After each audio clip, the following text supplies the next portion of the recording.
Hey everybody, Ed here with the Digital Digest, and today I wanted to share a quick gaming demo for the Dell XPS 18. The first title that I'll be playing is Counter-Strike Global Offensive. You can see I'm about to get rushed by some enemies here, and right now I am running this native 1080p. I can't see that guy at all because of the smoke, so effective method for him. His buddy, though, is about to get killed.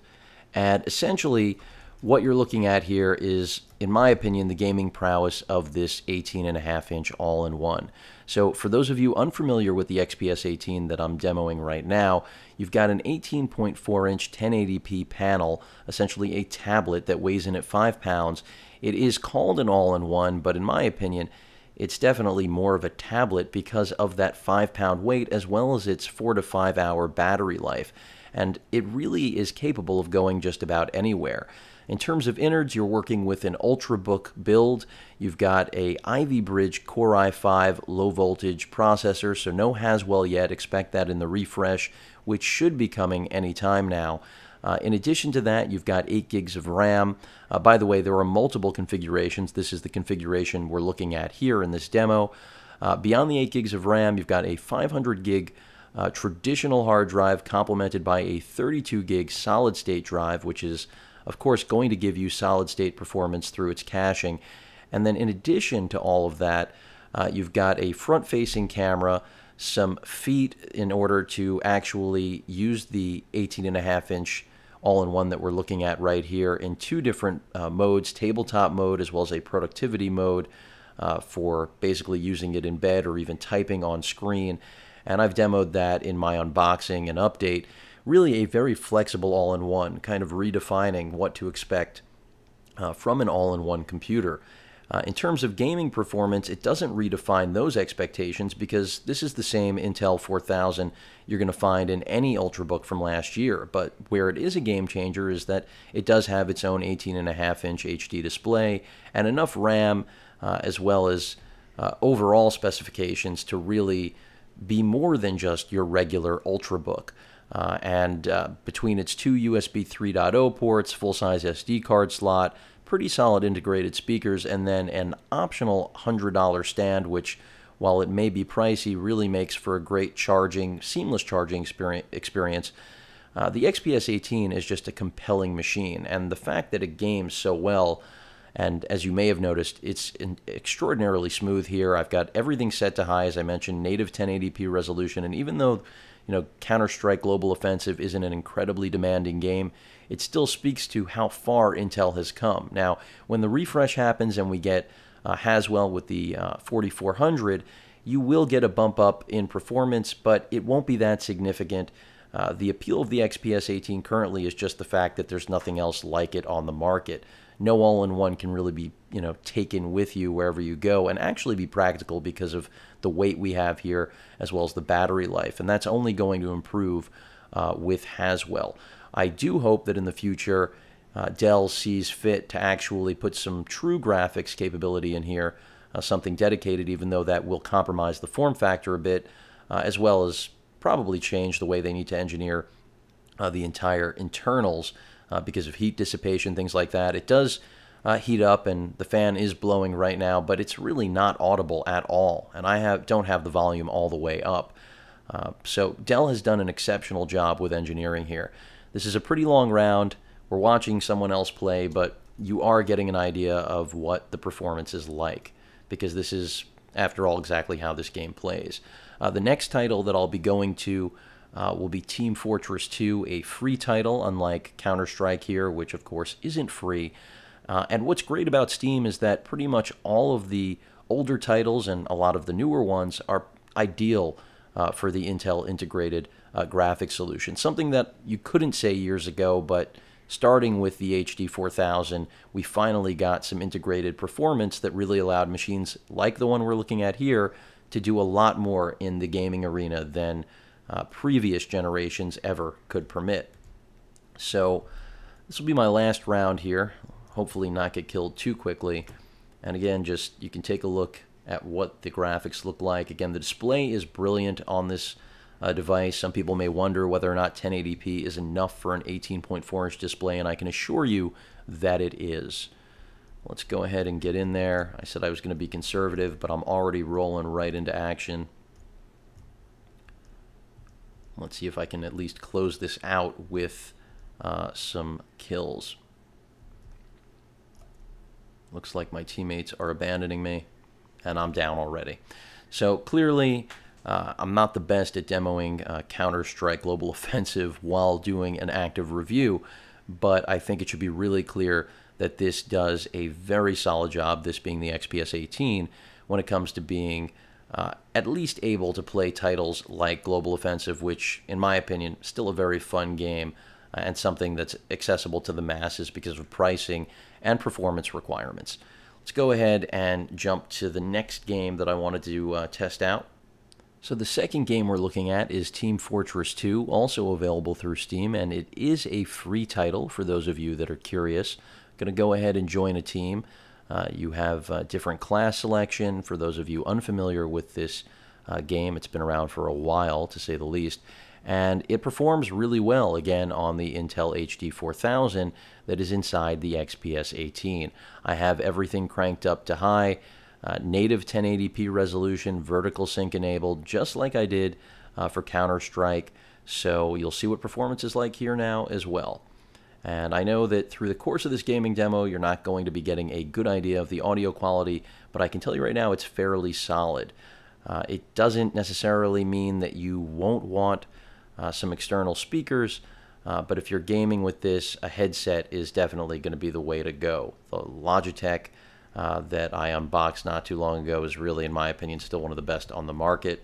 This guy wanted to take me on with in fisticuffs there, but it did not work out so well for him.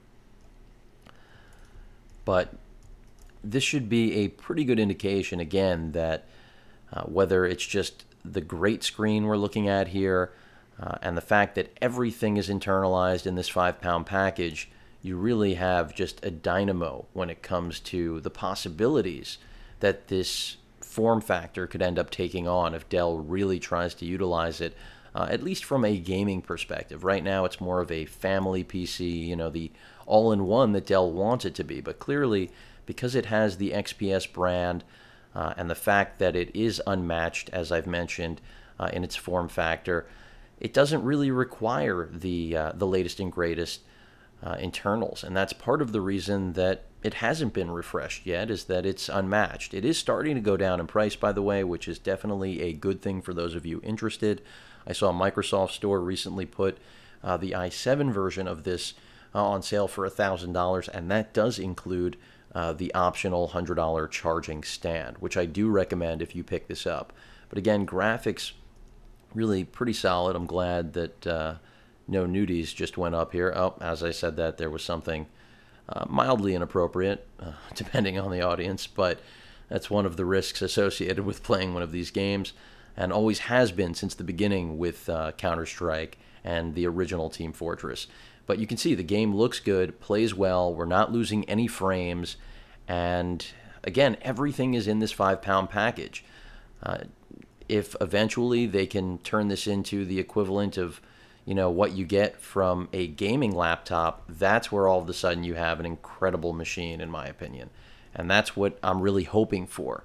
If this is the beginning of that transition, which I believe it is, then a lot of good things are in store. Not only from Dell, but from other manufacturers as well, because I think this will pave the way. Again, the machine doesn't really get incredibly hot when gaming. That is, then again, that I do have it on the stand. It's a flattering photo. So it's not like it's sitting on my lap, and not really practical to do so. You are going to need an external keyboard and mouse, but you can see it's just running beautifully. And I'll continue to repeat that over and over again, because this was one of those unexpected elements of the XPS 18 that I've been pleasantly surprised by.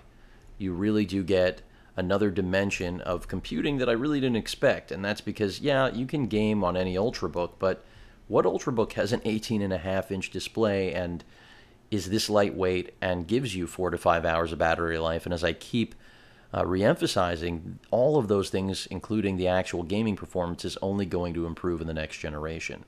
So hopefully we'll see a refresh soon, but as you can see, absolutely no hiccups in taking care of Team Fortress 2. So even though it's an older title, again, the Steam library is really just a perfect solution for those of you using Ultrabooks. And that's why I use these same games in my Surface Pro demos and Surface Pro 2, because this is really where, the best performance is found.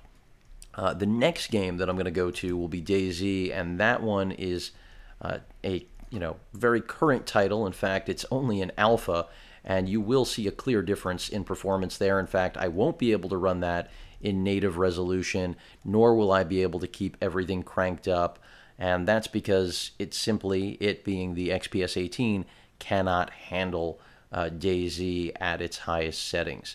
In fact, some gaming computers can't. And some of that has to do with it being an alpha, but most of it has to do with it just being a current title, even if it isn't one of the most graphically advanced ones.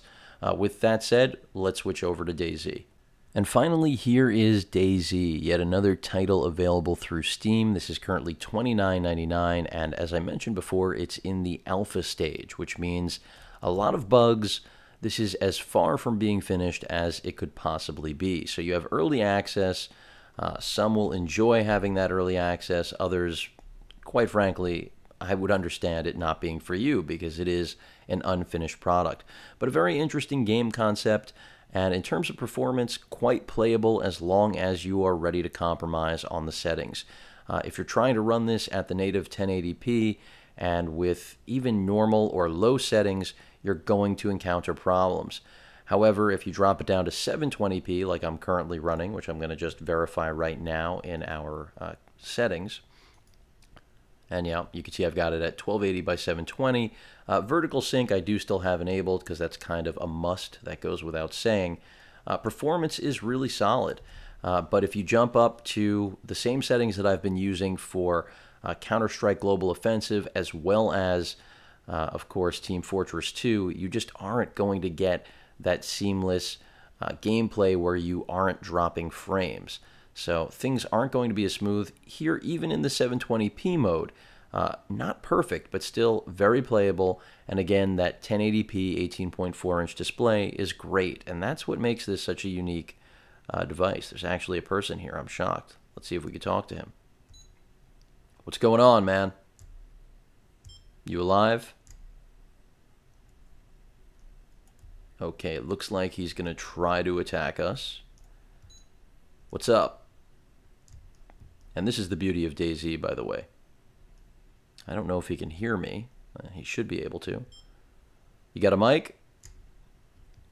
DayZ, for those of you unfamiliar, is pretty much The Walking Dead in video game form. We've got a giant, world, essentially, one map, plenty of servers. Anybody can join in, you spawn, and you're in that world. You have to loot, pick up different necessities, whether we're talking about food, supplies, weapons, anything you could imagine that you literally need in the real world. And self-maintenance is, of course, critical, and pretty much don't trust anyone. That's why I tried to talk to this guy, bother him a little bit. Yo, what's wrong with you, man? But he's not really paying attention here. And there we go. I'm going to start attacking him. This is why you don't trust people in DayZ. He's down for the count. And basically, if I had a weapon, this would be a lot more effective, but it looks like I've officially taken him out. And then you can look at basically what he has, but because he was a fresh spawn like myself, and he did receive a thorough beatdown, I killed him. Not that that was necessarily nice to do, a little bit rude, and I'm thirsty, and meanwhile this guy didn't even have a drink. The point was, you could see, very playable, looks good. There's even a decent amount of shadow detail going on here, which is impressive considering, again, Intel integrated graphics running a game that isn't even out yet, doesn't even have a formal release date. So definitely like what I see here. Impressive all around from the XPS 18. You're looking at an all-in-one that really is exactly that. It can go anywhere. It's lightweight, which makes it practical despite its 18.4-inch screen and the dimensions that follow that panel size. But at 5 pounds and with 4 to 5 hours of battery life, 500 gig hard drive, 8 gigs of RAM, full-size SD card slot, 2 USB 3.0 ports, The only thing really missing is a video out, but that's not what this gaming demo is all about, because clearly the beauty of the XPS 18 is that you've got a portable gaming console unlike any other. So hopefully Dell recognizes that, takes advantage of it, and bumps up the overall capability of a machine like this. But more importantly, if they could get some dedicated graphics as well as a legitimate processor, we'd be looking at a whole nother category of all-in-one portable tablet Windows 8.1 hybrid that, in my opinion, really represents where computing is going beyond the mobile trend that we all know and pretty much love. Any questions or comments, please feel free to post them. And of course, as usual, please feel free to subscribe. Later.